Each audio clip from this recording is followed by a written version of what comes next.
All right, guys, welcome to episode 5 of the Highs and Lows Crypto Segment podcast, where we talk about everything happening in the crypto space. And don't forget, this is the podcast you should be listening to if you're looking at getting started on your crypto journey or navigating the crypto ecosystem or Web3 or blockchain ecosystem. And I'm your host. My name is Solomon Gift Amundi, and with me today is my co-host, Choma Miracle. It's good to be here again to talk about crypto. So today we'll be looking at a few stuff that has been happening in the ecosystem. But first, we'll start with a question that was asked based on our previous videos. I think episode 1 and episode 2 videos. Someone asked about being updated on the kind of airdrops that they can farm. So in response to that question, we'll talk about airdrops basically in maybe episode 6 or 7, and we'll highlight some of the airdrops we believe are worth your time and how you can go about those airdrops. So we're still aggregating the list of those airdrops, and we'll bring it to you in episode 6 or 7. So today we'll be looking at what has been happening in the crypto space within the past 7 days or thereabout. We'll start with one of the major highlights: the candidates running for the US coming election, Donald Trump. He actually announced a token that the pre-sale is currently ongoing, World Liberty Finance. I think that's the name of the token, World Liberty Finance, and the pre-sale is ongoing. Personally, I didn't bother participating in it personally because I believe it to be overvalued. Did you partake in it? I didn't even look at that whole thing.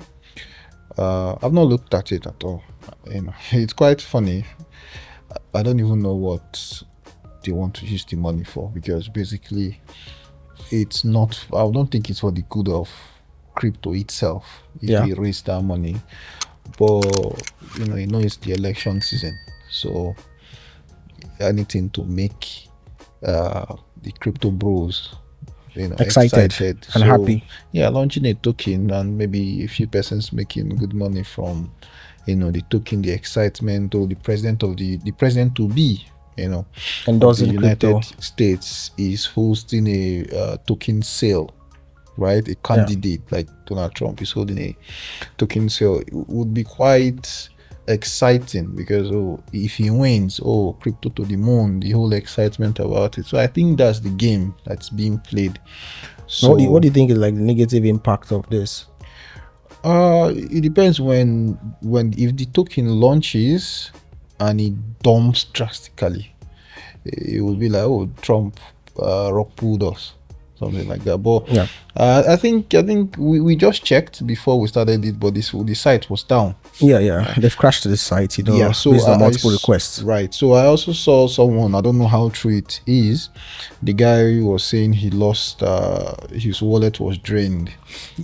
I feel that's like the major negative impact of this, because when someone as popular as Donald Trump tweets about crypto and he announces a pre-sale and he posts the link, let's not forget we've discussed something like this before. There's going to be piercing links, and we already know that most persons know about crypto. There's awareness, but most persons are not educated. They have no idea that they can lose all their funds trying to interact with most of these smart contracts. So they don't know that, and which makes them vulnerable, and very, very vulnerable to losing their funds. So that's like the negative aspect of it. If you ask me, most people will lose their money trying to participate. Most people end up buying the wrong token. Yes. You get. I feel that is like the major negative impact that I'm looking at, and it won't be a nice experience for most persons long term. And the fact is, most persons won't even know that they bought the wrong token until maybe months after. That's when they would find out that they got the wrong token. But that's about that though.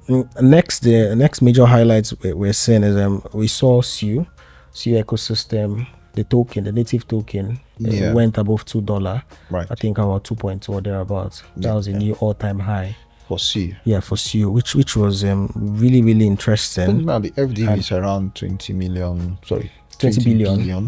20 billion, which is quite interesting, which is really, really interesting. But then again, the major stuff that caught my eye within the past few days is the fact that Avalanche, they launched a game. They launched a game which is called Off the Grid, available on Xbox and PlayStation, Yeah. which has been causing lots of booze among streamers. And Avalanche has been a blockchain that has been calm for a while, like for a very long time. We haven't heard anything about Avalanche. Even the native token, the price action has just been quite boring. Yeah, so it was really, really interesting, and I think we'll talk about that when we're reviewing other projects. We'll talk more about it. So the next thing that caught my eye was the Aptos ecosystem. We started seeing some meme coins spring up within Aptos. I don't think Aptos had the kind of traction that, MCU. Yes. Yeah, it's just starting, because I had to take a deep dive into the Aptos ecosystem to see some reasonable memes. So far, so good. No reasonable meme yet. That's on what I'm saying. Aptos. The It's traction still, is not yeah, there and I yet. think it's because the core team, they are not yet pushing. They are not taking advantage of it yet. But I think, for me, I think there's even a little bit better infrastructure in terms of they have their own version of pom.fun already On created Aptos? on Aptos. Yes. Okay, I haven't tried that. But I don't think C has theirs up even before the meme coin trend started on took C. off. Yeah. So Aptos has like a little bit of an advantage. Oh, if someone wants to go and create meme, just go to that For site. first movers. Yes, in on Aptos, but But the on-chain volume is still it's still very, very low. Yeah, and the team, they have not yet actively started pushing memes and supporting and backing Well, memes. everybody has what they are looking at, but let's see how it I think plays there are out. also limited influencers. They're looking at memes. Of course. Yeah, so that's about what's been happening this week. Brief overview of what's been happening over this week that caught our eye. Now, the next thing is I'm talking about airdrops. Airdrops. Now, this is a topic that most persons are very, very interested in. Most persons are excited when they hear about airdrops. Most persons are looking for ways that they can make money in airdrops. Last week, we spoke about optimism, rewarding people. The 5th airdrop that Optimism had done last week. We spoke about that on episode 4. And on episode 5 now, we would highlight some of the airdrops that we believe would reward active projects that the dapps are actually live right now. And we think interacting with these platforms gives you an opportunity to be able to qualify for like the airdrops. Now, one of these platforms is Jupiter. Jupiter, I'm sure you got their airdrop. Yeah. They did an airdrop, I think, early this year, right? Yeah, sometime this year. Yeah, they rewarded active users of their decks this year with an airdrop, and they also announced that they'll be doing this every year. Every January. Yes. Yeah, January of every year, that they'll be rewarding their users with airdrop. So this is one platform that we would encourage people to keep making sure you make use of Jupiter decks. You rack up transactions.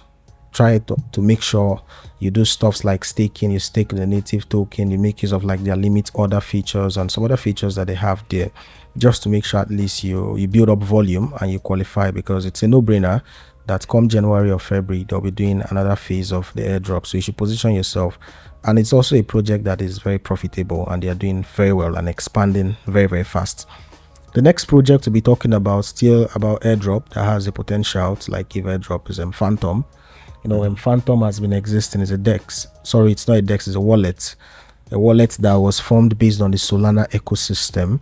And right now they are supporting, I think, Ethereum, and they just started supporting Base too currently. And they've been adding lots of features. Have you done any of the airdrop tasks like in the past on Phantom? Yeah, I think Phantom, for me, Phantom is one of the wallets that really helped Solana. When we started digging into Solana back then, So Solet. it was solet.io. Yeah. But then Phantom came in with better UI, User interface. right? Yeah. And now they've extended. They now have An internal swap, DEX, like a swap. right? Yes, Yeah. they have. You can see your NFTs being displayed. You can view You can see some ecosystem statistics tokens, about certain tokens right? too. And when Solana started with a lot of airdrops back in the day, meme airdrops, Yeah. to other existing communities. Phantom is one of the wallets, or the only wallet, that made it even possible for you to be able to claim your tokens, your airdrops, Yeah. through the Phantom page thereby reducing the people from clicking into wrong links. Yes. So that made so many people really interested in Phantom, because even before anything, there's a Like a pop-up that will come up. notification Yes, that will about show airdrop you, claims and yes, all. that your wallet or your address, qualified for a certain airdrop. So I think Phantom's airdrop would be really huge. would be really valuable to individuals. Why I say so is because Phantom is an OG that has been there, and we've had like 2 to 3 strong waves of super airdrops in Solana, yet Phantom hasn't dropped theirs yet. So I feel that I even got Jupiter airdrop. I think it's largely because of Phantom, because Phantom swap routes. So if you're using most Phantom, of your transactions, yes, it routes it through Mercurial, which is now what's the new name now that Mercurial changed to?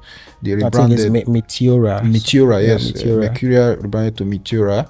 So they are routing through Meteora, Orca, Jupiter, Radium, and some other dexes. So yeah, it's still your address that is doing that, but it's through Phantom. So because of that, I got Jupiter airdrop. Because so if you're using their dexes, if you've minted their NFT, there was a time you had to mint Phantom NFTs. Yes.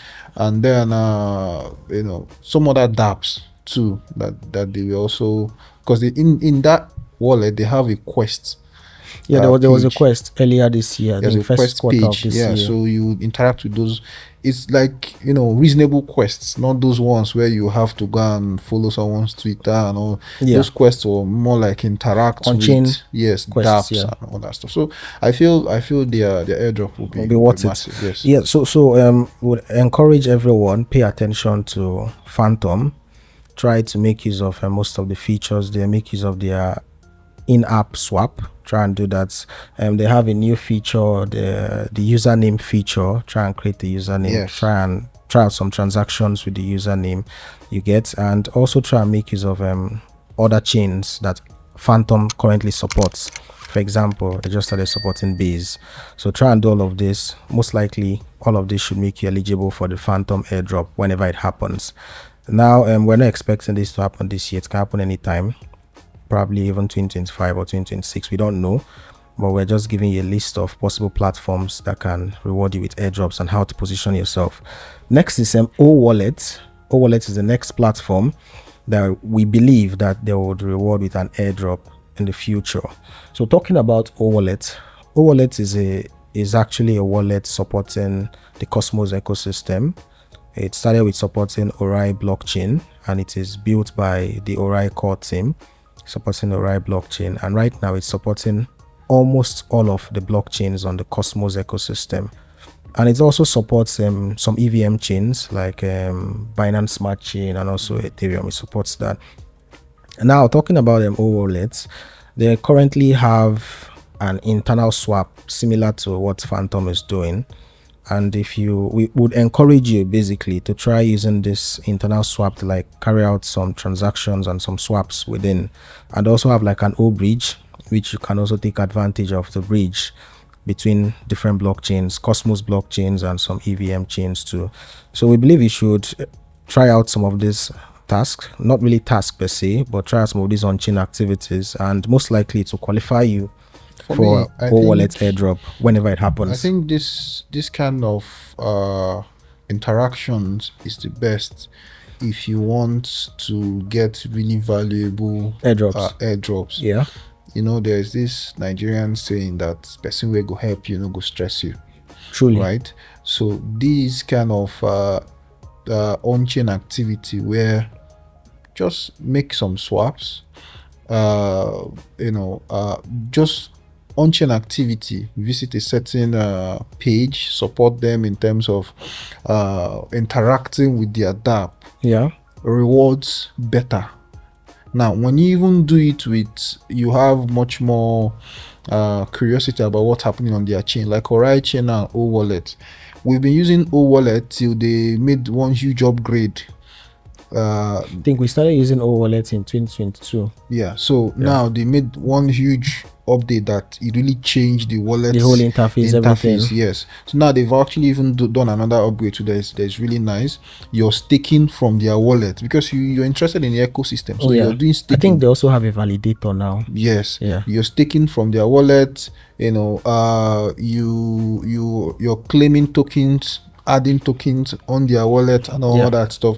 You're making maybe a few swaps from their wallet. You're engaging with O-Bridge from their wallet and all that stuff. It shows like genuine interaction as opposed to like using bots, to one bot that will just be routing all of the transactions through the whole cosmos or something like that. So now if Orion already has a token, right, and what's it called, O-Bridge, which was from what's it called, Dex, they already have a token, but then there could always be some form of reward that will come along. We saw the one from, I think, Ochai. Yes. Right. So, which was valuable to a good extent, depending on how much of those tokens you got. So these ones, they are not even stressful. Yeah, I also believe airdrop is evolving, and the rate at which they reward people for airdrop is gradually evolving. Yes. Yeah. So we are getting to a phase and a point where we will be seeing more dapps, more platforms rewarding active users you get of their platforms via airdrops. I think that is where we're headed right now. Yes. And I think Optimism, they've done a good job to like showcase the importance of that.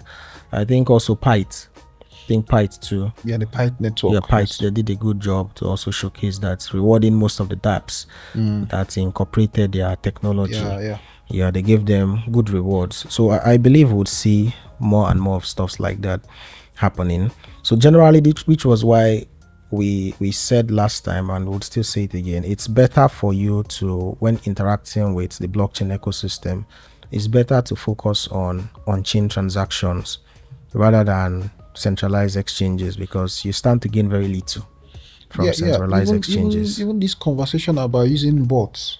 Yeah, so many persons now are smarter, so they engage in certain bots to route their money across so many chains, right? And generate transaction volumes, and can make them eligible for some what's it called, for some airdrops. But some certain airdrops you might not be able to get it except you have like a genuine interaction. Like you said, airdrop participation and reward is now taking a new dimension. So over time there might be some or certain dapps that might start excluding botted accounts. Yes. Right. So it depends on how you now interact with their chain or their dapp. That might be you might now be eligible to get what's it called, airdrop allocation. But I'm really big on Phantom, because these guys, they've seen it all. They've really seen it all, and that they're actually growing. It's not as if they've been the same. So I think people should look into it. Even in this one now, in Phantom, you can see that it will be a little bit tricky for someone to have multiple accounts, like have 10 or 15. Yes. Because now, if you have 10 or 15 Phantom accounts, you would have to be swapping some form of money through those accounts. You have to mint NFTs through those accounts. It's much more tricky than having to do a social fi airdrop task. Yeah. Right? Because this now, you must really have interest. You must in that. To be difficult for you to game the system. Yes. So I think let's see how it plays out anyway. Yeah. So that's about the airdrops that we're looking at. Then talking about some other platforms, we'll just highlight a few platforms that have rewarded in terms of airdrops, like focusing on blockchains basically, that have rewarded with airdrops, and we believe would still do the same. Looking at Arbitrum was one of the platforms that rewarded 2020, I think 2023, and their airdrop was really, really worth it. I think they gave almost 10,000 Arbi tokens. The least I know that people got was about 800 Abi tokens. Now, based on the fact that Optimism has been rewarding with airdrops, and they just did so a few weeks ago, we believe that Arbitrum would most likely do the same. So you should pay attention to Arbitrum. Next, Aptos did reward people with airdrop about about $1,200. That was about is it 1,000 Aptos token then at But I think $1 or that so. was one of the things that caused a lot of people to be Excited. Not excited. Well, they were excited for Aptos because they got airdrops from Aptos, but then they were disappointed with Seal. Yeah, because they were. Seal didn't give airdrop And also because Aptos airdrop was one of the easiest airdrop to get, and it was easy. worth something. Yeah, and it was worth over $1,000. It was really good. So Yeah. it brought a lot of hype, a lot of excitement, a lot of attention to Aptos. And this was at the heart of the bear market. Yes, that Aptos rewarded. So yeah, so now people now figuring out that Aptos and Seal are built with the same language. You know, they came from, I think their founders came from Facebook and all that stuff. So they were also very excited that Seal would give do, and because of that, bigger airdrop, most likely. Seal got a lot of free publicity. A lot of people moved to Seal. We were testing out Seal dapps. They were publicizing Seal, following Seal's doing account, lots of on-chain transactions, right? Multiple testnets. Yes, but then at the end, Seal said, "We never said we're going to give you guys airdrop." And Seal did not really reward, and they didn't. They didn't. So a lot of they went ahead and had their pre-sale. Right, a lot of persons, you know, was disappointed, and this is something with airdrops. Yeah. It's not guaranteed. No. Right? It's not. The concept in the beginning, the concept of airdrop was to reward loyal users, people that believed in the platform, even when nobody or a few persons saw potential. That's the idea for airdrop. Airdrop, the concept that airdrop is free money, it's actually a lie, right? Because it's not free. You're giving something for it. You see that you're giving your time, your energy, your space. You know, most persons, depending on the testnet that they are working on, they use their systems as storage, right? Some of them they play the games, they report bugs. Some of them they provide liquidity in early stages. So they experienced the bad moment. They experienced the terrible user UI. Right, so giving them some token to reward them in the end was like, oh, that's nice. And I wasn't expecting this, but now people, and these days too, they reward people for content.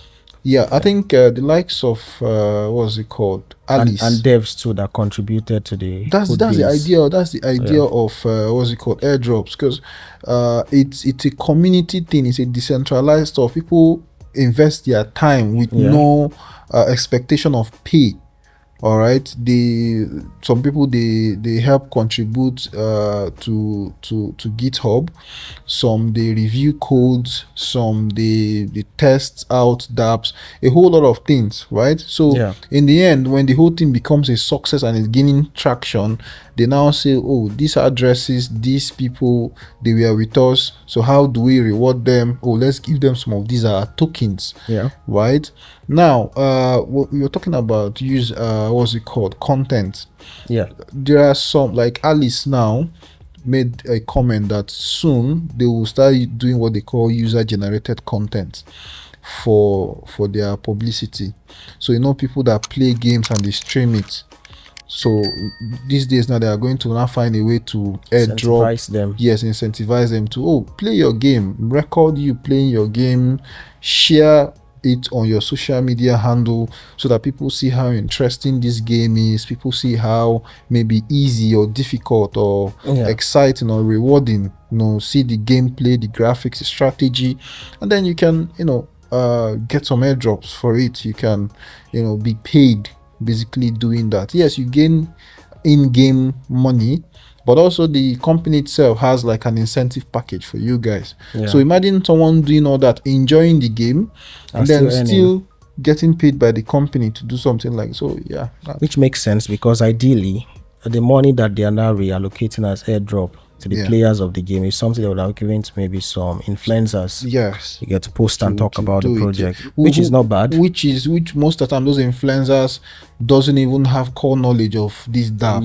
Yes, right? yes. Or doesn't even or care less about spending those tokens in game. They will just go to the market and dump it. So whereas if you're rewarding like a true user of the dApp, he might not dump everything in the market. Truthfully. Some of it might go back to the ecosystem. Some of it he might hodl, to spend at a later time. Yeah, that's truthful. The next project that did reward people based on airdrop is Ton. Ton did reward, and nobody really expected Ton rewards. You get, so Ton rewarded people that have been doing on-chain transactions on their blockchain, and some persons that have been creating content too. They actually did reward them. So Ton was the least expected because they really didn't announce it. So we would also advise people pay attention to the Ton blockchain. For people that love using Telegram, like you all know now, Telegram rewards. They rewards accounts that have communities in good numbers, and they give them some Ton tokens over time. So you should also pay attention to the Telegram blockchain. I believe that over time, subsequently, they would also reward active users of the blockchain with the Ton token as an airdrop. Next is Layerzero. Layerzero did actually reward people with airdrop, although it was very small. The first phase was very small, but the second phase was much bigger because there was a time frame for people to claim their airdrops, and people that did not claim their airdrop, they reallocated all the unclaimed airdrop to people that got the first phase. Yeah, so people that got Layerzero phase 1, what they got in phase 2 was more than what they got in phase 1. So Layerzero airdrop saw people making as much as $3,000, $5,000, $6,000, and I believe people should also still pay attention to Layerzero because subsequently they'll most likely still reward with other airdrops. Personally, I actually was disappointed by Layezero's airdrop. A whole lot of persons didn't get Layerzero airdrop because Layerzero took long it took more than 2 years for the airdrop to go live. People didn't even believe that Wormhole was going to do an airdrop before Layerzero. Now, Wormhole was another platform that took a long time for their airdrop to happen, but Layerzero, people were hyped. People expected more. Yes, from Layerzero. As a matter of fact, there are people that used Layerzero like myself. I used Layerzero protocol. I think is it Stargate? I've forgotten some of those. There Dexys and all that. I used it even before the whole hype of they would give an airdrop, but I didn't get an airdrop from Layerzero, right? So many persons didn't get airdrop from Layerzero. Yeah, I know Layerzero came up with the whole mitigation of Sybil attacks. They came up with a whole lot of things that people now thought, oh, this is going to reward the true users of this platform. But when it came out, it was crazy. People were sharing their transaction volume that they did on Layerzero without bots, like genuine stuff, and they didn't get any airdrop. So I don't know. That's why I tell people airdrop is not guaranteed. Even when the protocol tells you we are going to do airdrop, it's not guaranteed that you're going to get it, right? And also now they are doing airdrop in batches. So you see first season that people are excited about, then you now see second season. This is what Jupiter has said it. When I think that it also applies to when, and there's a few other. I think it all started with this whole Solana thing with airdrops. So it basically tries to keep people, the real users, to keep using that platform. I think both Camino, I've forgotten some of that. Camino airdrop was like the worst. That's why I say when you're sure, it was like $5. It was really bad. I think there was this other one that was competing with Camino. I think that, but I think the worst airdrop we've seen this year for blockchains, the worst was actually Stacknet. Stacknet's airdrop was sad. It was the worst airdrop. It was sad because people were looking at Stacknet airdrop to be really good, just like what happened with Layerzero. Stacknet, people interacted with Stacknet, Yeah. and then they did not qualify Most to get the persons airdrop. didn't. It's like, what happened? 90, You guys in had short, 98 of the persons you guys did not. had the chance to be one of the biggest airdrop. You guys have seen the likes of the YDX, Arbitrum, a whole So lot many, of so that many. did it correctly. How come you guys messed the whole thing up? It was really And they are still bad. paying for it. Of course, They are still paying for it when till people are date. really hyped about your tech, but then you say you are going to reward them, and it reaches the time of the reward, what happened was unexplainable. Why you guys messed it up? Assuming there was like a very good reason, okay, people, but then it was like something is fishy somewhere. You guys are doing something, Yeah. So Stacknet was really sad to see. Yeah. But talking about, I think, talking about the most successful airdrop this fourth quarter, I would say is Engine. Well, Engine, yes, if we are still in fourth quarter, this is still October, so yeah, I don't see another airdrop that would outperform Engine. Yeah, I don't think so. Well, you're just actually, this is you assuming the likes of Phantom doesn't do an airdrop this quarter. No, I don't see Phantom doing an Well, airdrop this there's fourth no quarter, sign that though. they will, but at the same time, yeah. I wouldn't be shocked if they come up and do a massive airdrop. Because Engine easily rewarded people. Most people made as much as $10,000. Yeah, it was a Gets very with heavy Engine. reward. And let's not forget Justin Sun made millions of dollars. Justin Sun always. Yeah, he made millions of dollars from it. But talking about the average person and some influencers, people were able to easily make up to like $3,000, $5,000, $6,000 and thereabouts with the Engine airdrop. So it was really, really rewarding. I think the worst I saw was like $500. Yeah. Okay, which really, really made sense. Yeah, so I feel those watching, you should pay attention to these chains that we just listed. They have rewarded and they would most likely still reward again. Also pay attention to the dapps we spoke about earlier. So personally, I feel that's the much we'll be talking about today with respect to airdrops. Next week we'll highlight some TG mini app airdrops, but we can't really see much of that happening this week, and we're not paying so much attention to it because most of them have been flops. Cats listed. Cats price was dust. And MIMFI is set to list. We don't think MIMFI would wow people in a positive way. We are not seeing that happening, but never say never. But however, we'll bring you guys some TG app airdrops later on. So next we'll be talking about project reviews, some projects that we'll be reviewing this week. We're talking about two major projects, and one of the projects we'll be reviewing is Avalanche. Now, one major reason why we're talking about Avalanche is because, one, it's an OG blockchain that has been around for the longest period of time. Secondly, they just launched a game off the grid, and the game has been making waves. It's been about 3 weeks. It's been making waves, available on Xbox and is also available on PlayStation. And we've seen and heard so many streamers that have said this game is fantastic. Just some brief statistics.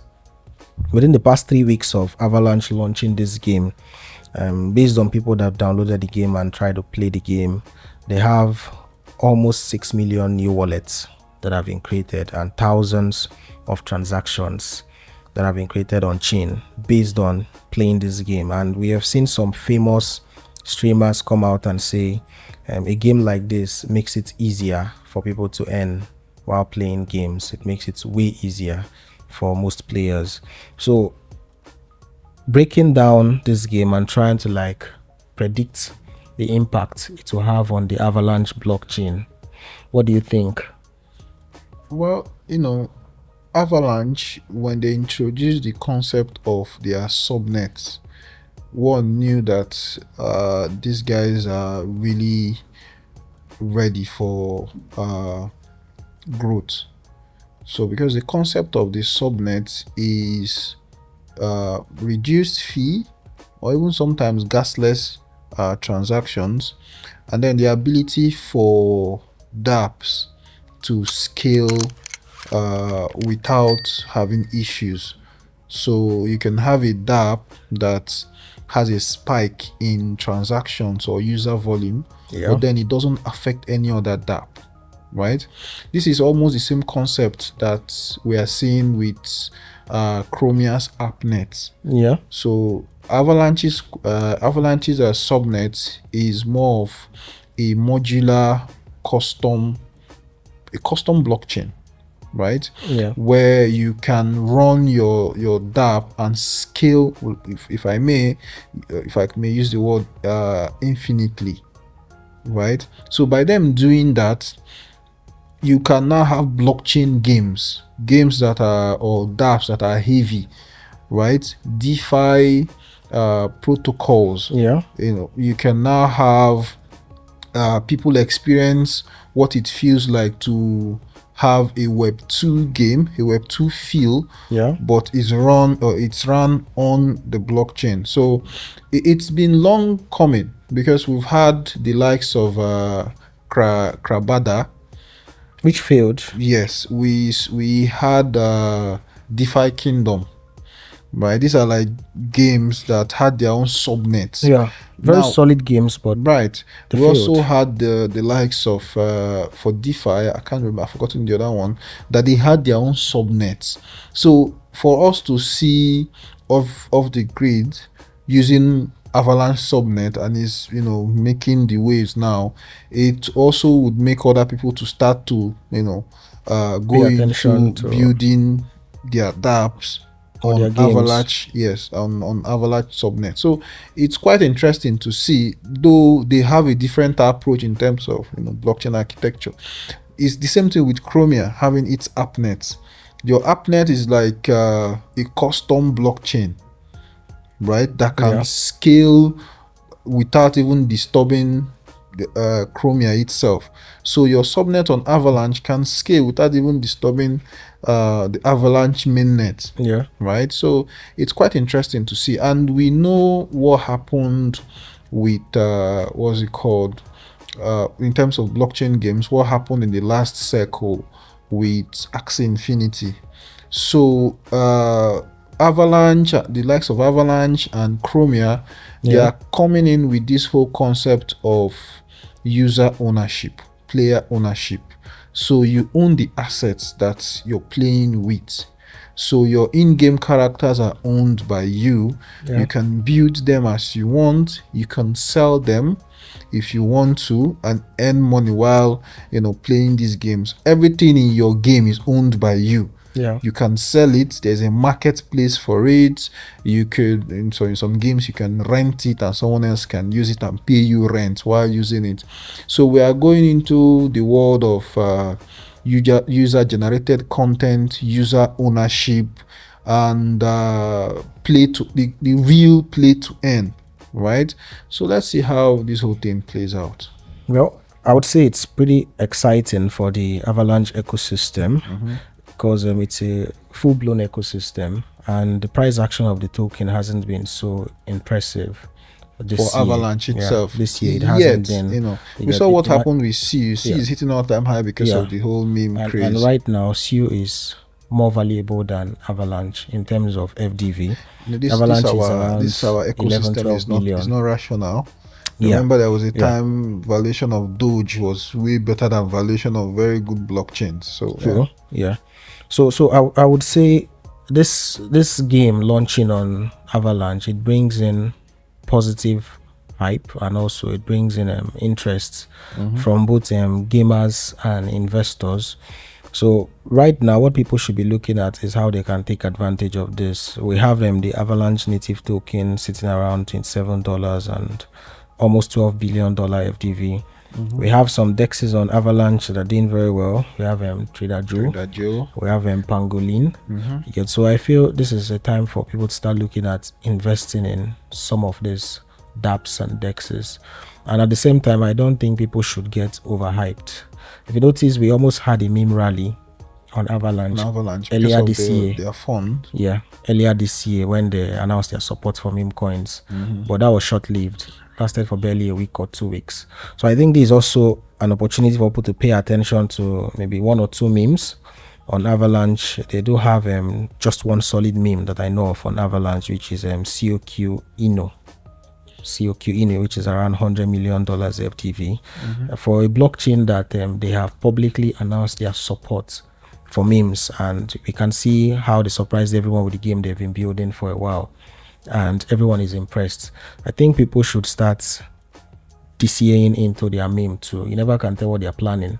Well, if people start to DCA into the biggest meme avalanche memes, they the should biggest, not just all their memes, the biggest meme. Right, but they should do so knowing that it's a calculated gamble. Obviously, it might not pay off, right? Yeah, because when we talk about trends, sometimes we have trends that are, I call them like global trends. So when these trends happen, it happen across various chains. Okay. So for example, when we had the DeFi trend, it was happening on Ethereum, but you could still see it in Binance Smart Chain, right? But then there are trends that are local trends. They happen at specific chains. So let's take meme trend as example. Yeah. There was a time the meme trend, it was only going bonkers on Solana. If you went to buy meme on Avalanche, you're on your own. If you went to buy meme on Phantom, you're on your own. There was a time there was a DeFi trend on Phantom.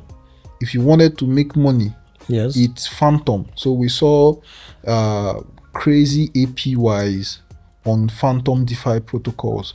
We saw innovative kind of currencies. We saw reserve currencies. Phantom. We saw I've forgotten what they called it again. Crazy DeFi. We saw algo too. Yes, algorithmic stable coins on Phantom. It was crazy.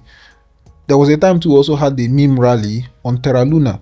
So imagine, there is a meme trend or a DeFi trend on Phantom, and then you had a brilliant idea to go and buy DeFi protocols on, let's say, Tezos. You're on your own. You get? People now, what we are having now is like a meme trend on both Solana, is spilling off to SU, and a little bit touched Binance Smart Chain, but and also majorly on Ethereum. Yes, it was short-lived.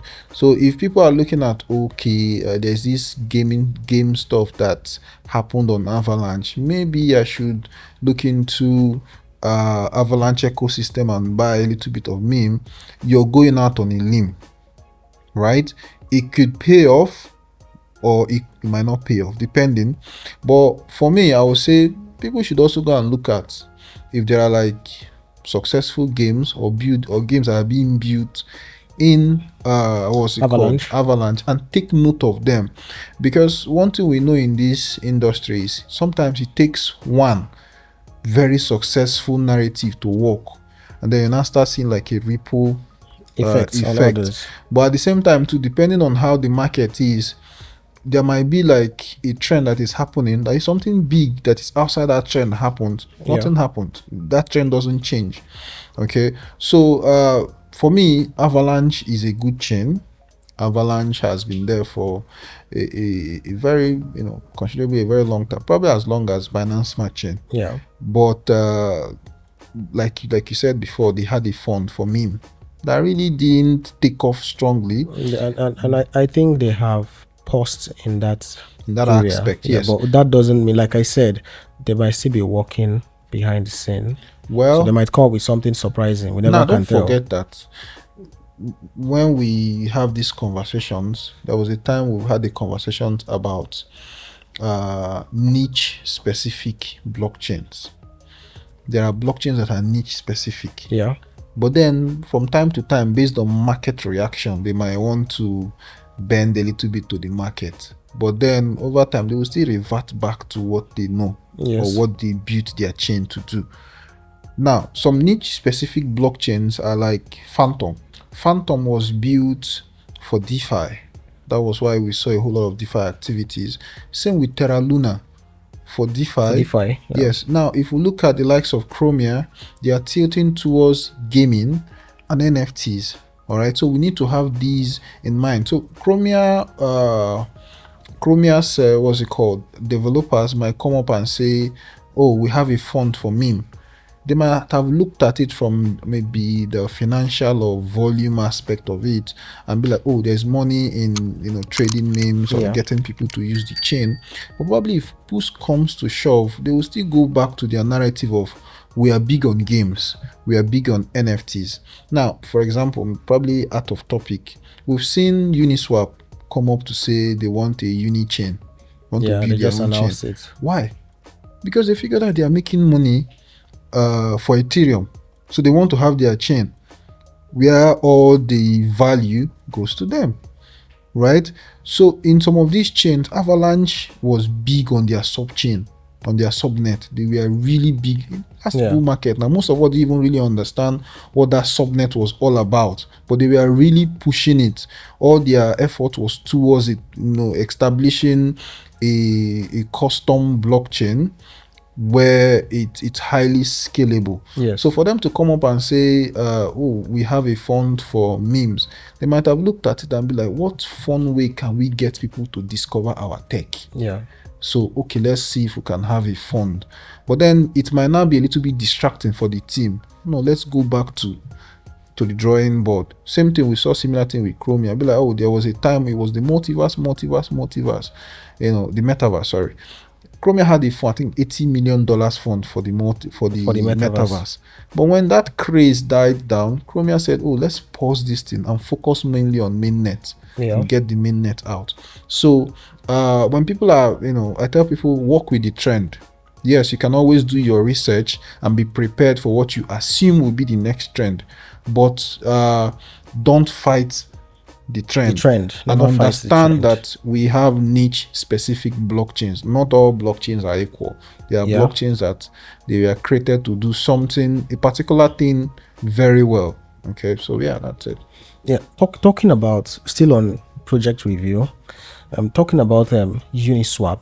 We all know Uniswap is like the first DEX you get, and also Uniswap is also the first platform that did an airdrop. You forget, Uniswap is not the first DEX. Officially the one we know.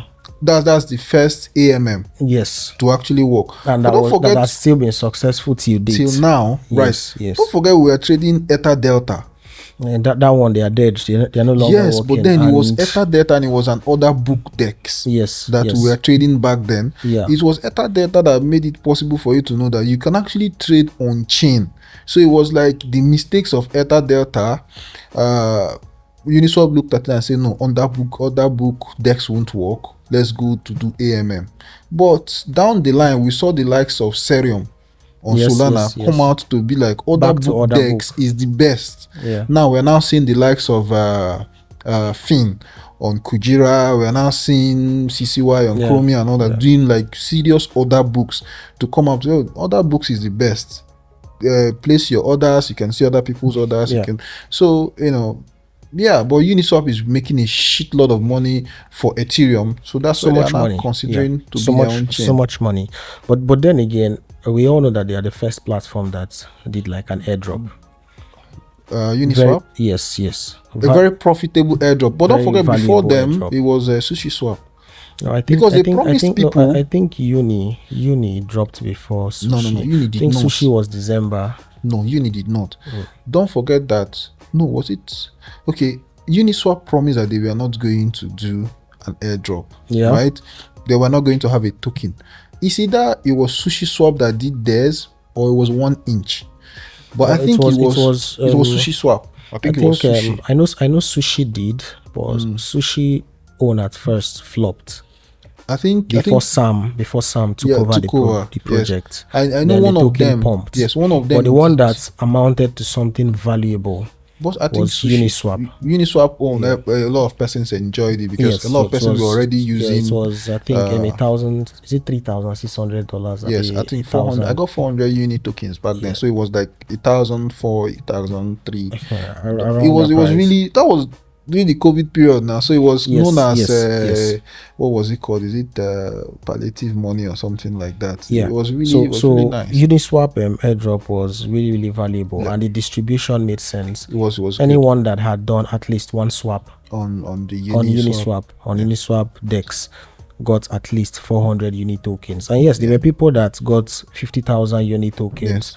People that provided liquidity on V1, on yes. Uniswap, and also V2. Some persons got 10,000 unit tokens, some But 20,000. People got millions in people terms got of dollar value. in dollar value. People got $200,000, $400,000, $600,000 from Uniswap airdrop. Now, most persons didn't laud that because then the craze was not as it is right now. What people just knew of them was the 400 unit tokens. Yes. That's what people just know. So looking at the fact that Uniswap now they want to create their own blockchain, what do you think in terms of people positioning for airdrop?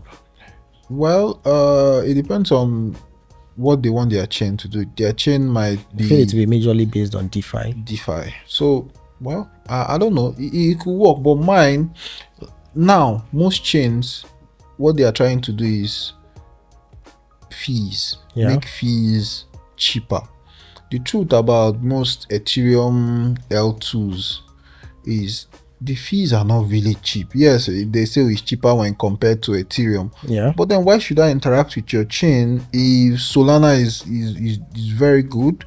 If I'm seeing other chains that I'm not spending even up to 10 cents doing very good transaction, the speed is good, and because I'm expecting airdrop that is not even guaranteed, I'm coming to spend $5, $3, $2 on your chain. So, but let's see how it goes, because I feel Uniswap has the money, Uniswap has the experience, they have the devs, they probably have the VC backings and all that stuff. So the chain should be interesting, I'm really hyped to see what their chain will focus on, because if they say they are building a chain that will be more of or focused on DeFi, it's basically going to be value extraction chain. But at the same time we have Hyperliquid, which is a chain that has been available for a while, and they have lots of perpetual contracts running there, which is very fast. So I'm just keen on seeing what Uniswap would come up with and how they'll go around all of this. Let's see how. I believe they have thought it through. They have looked at most of the bottlenecks and challenges. So I'm just excited to see. But I believe those that are interested in airdrop should keep their eyes peeled for Uniswap. For the chain. Uni chain. They should do that. It's very, very important. So next we'll be looking at meme coins. So a lot has happened in the last 7 days. We saw an account, Sugar. We saw an account, Sugar, that turned barely 72 hours ago. He turned $495 to about $1 million via meme coin trading. And this is something that we see happen often. So he turned that amount, and it was via a meme coin, Medusa. Now the question now is, that got most persons euphoric, and you see people now aggressively buying certain meme coins. What are the odds? What are the chances that someone might be able to hit something that big? Because most persons don't think of, if you had bought that token with that $500 approximately, most persons would have sold at $1,000 or $2,000 or $5,000. Most persons don't think about that. What they are just imagining is, wow, this person invested approximately $500 in this meme, and in a space of 36 hours, actually, the $500 became $1 million. Based on your experience, how easy do you think? What are the odds? Imagine you had bought the token. Would you have been able to wait that long? No, that's just the truth. Because when we see some of these $400 to $1 million, we forget one thing, which is information, right? If I know the guys that launched that token and I know their capability, and I'm exposed to the information amongst them, current information, I will know that, these guys, their aim, they want to list this thing on sexes.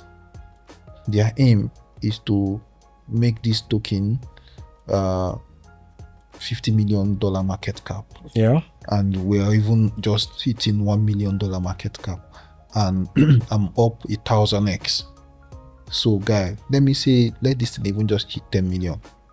I'm out like 50%. It's information, because I know the people that launched the token. Now, the average guy out there that maybe stumbled upon the token as a result of maybe going through their Twitter feed or doing some deck screen analysis, and you bought in at a reasonable market cap, and this thing has done, let's say, 10x. Yeah, $500 now $5,000. Now 5K. And you're trying to find more information on this coin. There's no Twitter page, there's no Telegram page. With speed, you're going to collect even if it's $4,500. Even if there is Twitter and Telegram page. Yeah, I'm just even saying because we've seen tokens do that much number without Twitter and Telegram. So you don't even know who is pumping it. Where is it coming from? Maybe later you now find maybe one Telegram that is not even their native Telegram. Just that maybe guys that just came together and be like, oh, let's give hype to this thing too. Yeah. Right? We saw Medusa, we saw Goat. Goat, which is Goat did more than 300x. Is it Goatsus Maximus? Something like Goat Maximus. Yes. Did more than 300x. Yeah. So and if you check some of these things, I don't know the affiliation that Goat has with Truth Terminal, the account Truth Terminal on X, which is like a bot, like an AI, tweets like an AI, gives AI kind of response. So that also even nearly made a mini AI narrative, because now which is still on. Yes, it's still on. Medusa is based on the AI narrative. Yes, because that's Medusa and Goat. Because Goat is saying that they only believe in Truth Terminal. Truth Terminal is an AI kind of Twitter where it tweets very funny stuff. Now we now started having some other meta, AI meta, talking about fake AI. We started seeing, and the funny thing is, we had seen something like this last year on Ethereum, where we saw the likes of Grok. Yes. We saw the likes of Wojak, those Twitter accounts. Yes, that were kind generating certain funny AI prompts. Yes, so Truth Terminal is the same. So when a normal person uses his $500, a normal person self won't even use $500. Let's be honest. Most people will just use maybe $20, $30, $40. Yeah, when you look at that market cap, yes, which is like below 5K. Yes. So imagine you got into, let's say, even the Medusa. You've seen the volume, the trading volume, you've seen everything, but then the market cap was around, let's say, 500K, and your mind was strong. You buy that at 500K market cap, a meme coin. Let's say you kind of weighed sentiment around it, and you had a lot of free money, and you throw in, let's say, $100 inside, and you went about your day. 3 hours later, you're looking at your $100, and you're seeing $1,300. Guy, now you don't understand why this thing is pumping. Probably there is no narrative around it, because there's no narrative. It's like the first. Yeah.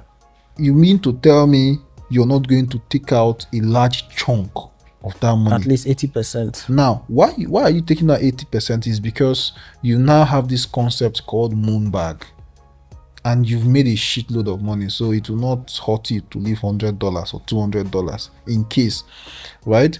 Now, most persons that don't have that moon bag ideology will close out the entire thing, and you will not blame them for it. Obviously. But someone that has insider info, he sees $400 is now $1,200, will be like, let's wait. He will not even disturb himself. Rather, he will keep to the information that he has.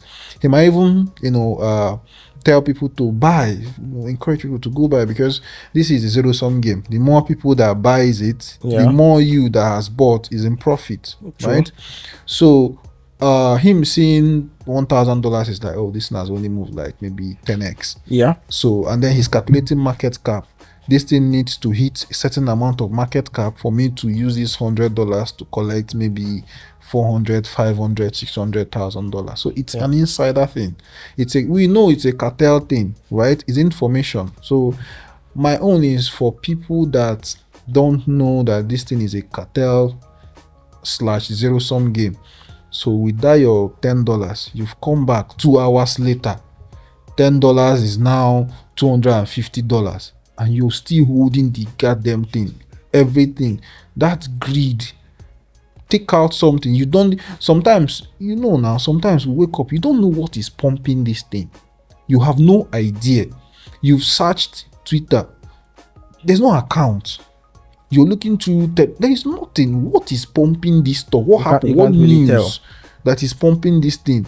And you're seeing, like, someone in the group said he bought something like $15 or so, that he forgot about it. I've forgotten the name of the token that he talked about. That 30 something dollars. So he forgot about it. He woke up like 3 or 4 days ago to see 1,000 something dollars, and he closed it out, and he's very happy. Because imagine you're making $1,200 now. That is almost like 2 million naira or so, from something you bought like 30 something dollars. Let's say 3 months ago. And that's your mind, 30x. Yes, that your mind, you've lost that money, and then you don't know why it pumped, and you come back, and then someone is telling you if you have held so that reached 20 million. When it reaches like December, you will have like 30 million. Guy, 3 months ago you took it that you've lost $30 in nonsense. Then now you wake up one morning, you're just going through your wallet and you see $1,200, and is this token that the guy wiped the whole thing. You might say, out of that 1,003, you might just keep $200. Yeah, at least you're going with maybe 1, right? I don't blame people for that, but assuming, let's say he had information to be like, see what happened before that your $30 disappear. See what is happening now. See what these guys are planning. Yeah, now it also depends on his affiliation with those people and his trust for those people. Because if you tell me now and I know that this token na Justin Son get them, I don't trust Justin Son. If I see 10x on them, I go tear that token like 70% and go my way. Let me keep 30% and see what he does. You get? So, it's all about information and then your trust for the information you're receiving. You get? That pretty much explains it.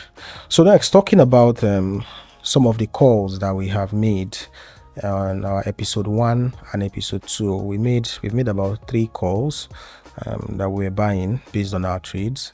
And one of those calls was when we talked about when token is still at a very good price. It's just barely 15% up, still at a good price where people can still jump in, roughly around $75 million FDV, which is a good price.